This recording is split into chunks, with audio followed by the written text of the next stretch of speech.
I don't think so. No, no, no, no. I don't think so.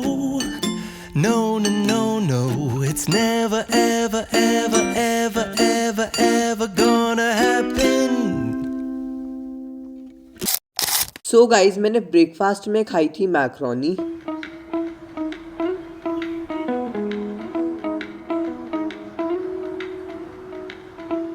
So guys मैंने 12 o'clock पे अपने maths की coaching का homework करना स्टार्ट कर दिया था। हमें कुछ क्वेश्चंस मिले थे सरफेस एरिया एंड वॉल्यूम से, तो यहाँ पे मैं उन्हें ही सॉल्व कर रहा था। ऑल्सो मैं आप लोग को ये भी बता देता हूँ कि हमारा सरफेस एरिया एंड वॉल्यूम वाला चैप्टर कंप्लीट हो चुका है हमारे कोचिंग में। अब सिर्फ हमारा मैथ्स का एक ही चैप्टर बाकी है जो काफ़ी ज़्यादा छोटा है, तो वो वाला चैप्टर भी हमारा अब जल्दी कंप्लीट हो जाएगा। देन उसके बाद फाइनली मैं अपने सिलेबस की तैयारी करना स्टार्ट कर दूंगा मैथ्स की। ऑल्सो गाइज मैं आप लोग को ये भी इन्फॉर्मेशन दे देता हूँ कि मेरे जो PT4 एग्ज़ाम्स होने वाले हैं वो असाइनमेंट बेस्ड होंगे। स्टार्टिंग में मैं थोड़ा सा कंफ्यूज था कि अब मेरे PT4 एग्ज़ाम्स होंगे या फिर मेरे एनुअल एग्ज़ाम्स होंगे, बट अब हमें ये ऑफिशियली बात पता चल गई है कि अब हमारे PT4 एग्ज़ाम जो है ना वो असाइनमेंट बेस्ड होंगे। वो हमारा जैसे रिटन एग्ज़ाम होता है ना वो नहीं होगा, यानी कि हमारे ग्रुप पे हमें हर सब्जेक्ट के असाइनमेंट आ जाएंगे और हमें उन्हें सॉल्व करके अपने सब्जेक्ट टीचर्स को दे देना है। फिर उन्हीं असाइनमेंट के बेसिस पे हमें मार्क्स मिल जाएंगे।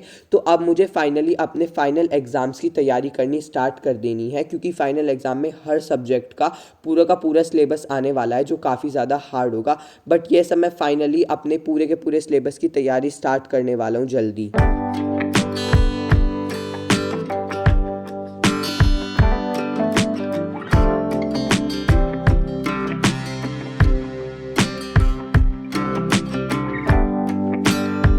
ओके गाइज, उसके बाद मैं गया अपने घर के टेरिस पे, क्योंकि आज मौसम काफ़ी ज़्यादा अच्छा हो रहा था, काफ़ी ज़्यादा प्लीजेंट मौसम था। तो मैं थोड़ी देर अपने घर के टेरिस पे रुका।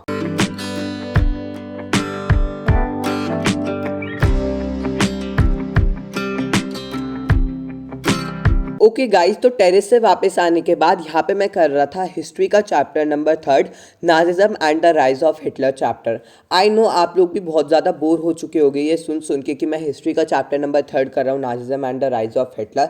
मैं पास्ट 2 वीडियो से यही वाला चैप्टर करता आ रहा हूँ, बट गाइज मैं क्या करूँ, मैं एक दिन पढ़ता हूँ, फिर 1-2 दिन में आलस की वजह से इनकन्सिस्टेंट हो जाता हूँ, फिर एक दिन पढ़ता हूँ। दैट्स वाई मेरा ये वाला चैप्टर काफ़ी ज़्यादा स्ट्रेच हो चुका है। बट अब मैं अपना पूरा का पूरा ट्राई कर रहा हूँ कि मैं इस वाले चैप्टर को थोड़ा स्पीड से करूँ, क्योंकि काफ़ी ज़्यादा चैप्टर्स हैं SST में। हिस्ट्री, सिविक्स, ज्योग्राफी, इकोनॉमिक्स, सब में 5 चैप्टर्स तो हैं ही एवरेज। तो दैट्स वाई काफ़ी ज़्यादा सिलेबस हो चुका है हमारे SST का। बट एक गुड न्यूज़ भी है, बेसिकली जो हमारा चैप्टर नंबर 4 है हिस्ट्री का, उसे एक्टिविटी बेस्ड कर दिया है। एंड जो हमारा चैप्टर नंबर 5 है ज्योग्राफी का, उससे सिर्फ मैप आने वाला है। तो काफ़ी ज़्यादा बर्डन कम हो चुका है। आई नो अभी भी काफ़ी ज़्यादा चैप्टर्स है, बट थोड़ा सा रिलीफ मिला है कि यार चलो 2 चैप्टर्स तो कम हुए, थोड़ा स्ट्रेस तो कम हुआ।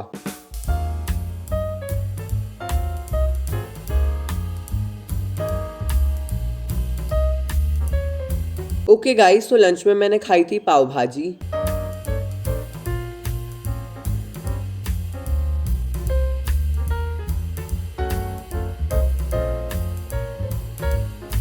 ओके गाइस, तो पाव भाजी इंजॉय करने के बाद यहाँ पे मैं कर रहा था NCERT रीडिंग। आज मैंने जितने भी टॉपिक्स पढ़े थे हिस्ट्री में, तो बेसिकली जैसा सब लोग कहते हैं कि NCERT रीडिंग करना काफ़ी ज़्यादा हेल्पफुल होता है, NCERT रीडिंग करना काफ़ी ज़्यादा अच्छा होता है। तो उसी चीज़ को फॉलो करते हुए यहाँ पे मैं NCERT रीडिंग कर रहा था। तो NCERT माता की जय हो। अब बेसिकली NCERT रीडिंग करने से होता क्या है कि हमारी वोकैबुलरी काफ़ी ज़्यादा अच्छी हो जाती है। जब हम एक्सप्लेनेशन देख के डायरेक्ट पेपर देने चले जाते हैं ना, तो हमें थोड़ी सी दिक्कत पड़ती है हिंदी से इंग्लिश में कन्वर्ट करने में अपने आंसर को। बट अगर हम लोग बेसिकली एक्सप्लेनेशन देख के फिर एक बार NCERT रीडिंग भी कर लेते हैं, तो हमें कुछ ऐसे वर्ड्स पता चल जाते हैं जिन्हें अगर हम अपने आंसर फ्रेमिंग में यूज़ करते हैं ना, तो हमारा आंसर काफ़ी ज़्यादा अच्छा हो जाता है। अब बेसिकली मैं किस वे में NCERT रीडिंग करता हूँ वो थोड़ा सा डिफरेंट है।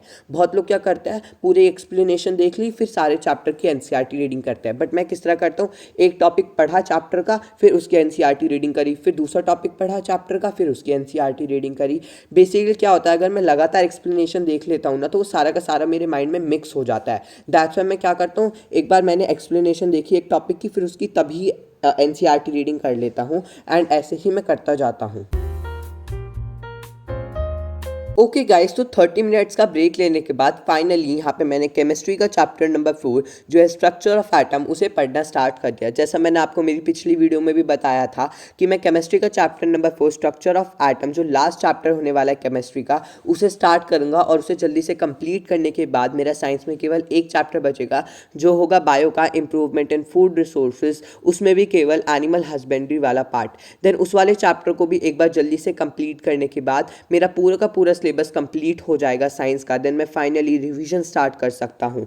तो देन इसी वाले प्लान को फॉलो करते हुए यहाँ पे मैंने केमिस्ट्री का chapter number 4 structure of atom को करना स्टार्ट कर दिया। ओके गाइस, तो let me share one thing with you. Basically मैं बहुत ज़्यादा प्रॉब्लम फेस कर रहा हूँ स्टडी में। वो दिक्कत कुछ और नहीं है, वो बेसिकली मेरी इनकन्सिस्टेंसी और मेरी लेजीनेस की वजह से है। बेसिकली रात को ना मेरा मन करता है मैं सो जाऊँ यार ब्लैंकेट लेके, क्योंकि इतनी ज़्यादा ठंड हो रही है तो मैं रात को नहीं पढ़ पाता। और जब मैं स्कूल से वापस आता हूँ तो मैं इतना ज़्यादा थका हुआ होता हूँ, मेरा मन करता है सो जा, है ना। तो मतलब मैं पूरे दिन सोने में ही लगा रहता हूँ। दैट्स व्हाई मैं ज़्यादा फोकस नहीं कर पाता हूँ स्टडीज़ में। एंड आई नो ये हंसने की बात नहीं है, काफ़ी ज़्यादा गलत बात है। और मैंने ये भी सुना है कि हमारे स्कूल का क्लास 9 का पेपर काफ़ी ज़्यादा हार्ड बनता है फाइनल एग्जाम्स का, क्योंकि एक तो पूरा का पूरा सिलेबस आएगा और उसमें भी पता नहीं वो कहाँ से क्वेश्चंस देंगे, है ना। जैसा दिगराज सर कहते हैं कि क्वेश्चन बहरूपिया होता है, तो सेम चीज़ है। दैट्स वाई अब मुझे थोड़ा सा कंसिस्टेंट होना पड़ेगा अपनी पढ़ाई में और अच्छे से फोकस करना पड़ेगा। ओके गाइस, तो मैंने अपने डिनर में खाया था पोहा।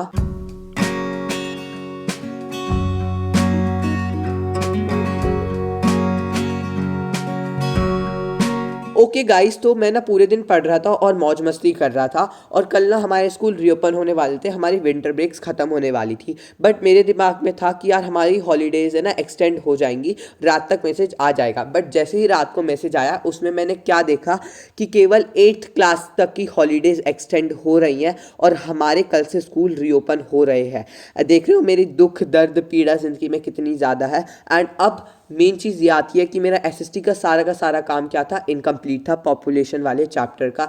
यही होता है कि हम हॉलीडेज़ में तो कुछ भी काम कंप्लीट नहीं करते और लास्ट डे हमारा इतना ज़्यादा हेक्टिक हो जाता है क्योंकि हमें सारा का सारा काम कंप्लीट करना होता है। दैट्स वाई यहाँ पे मैं बैठ गया अपने एसएसटी के काम को कंप्लीट करने के लिए। वेरी शॉर्ट थे, शॉर्ट क्वेश्चंस थे, लॉन्ग क्वेश्चंस थे, मैंने उन सबको करा। साथ साथ हमें एमसीक्यू और असर्शन रीज़न भी करने होते हैं एसएसटी में, तो मैंने उन्हें भी कंप्लीट करा। अब बेसिकली मेरा ना ऐसा नहीं है कि मैं बैठ के आराम से काम कंप्लीट कर लूँगा, नहीं भाई, मुझे एंटरटेनमेंट के लिए कुछ चाहिए। दैट्स अभी तो यहाँ पे मैं स्टडी टेबल पे बैठ के काम कंप्लीट कर रहा था। बट जैसे ही मैंने वीडियो बंद करी मैं बाहर चले गया, तारक मेहता देखते देखते मैंने अपना सारा का सारा काम कंप्लीट करा।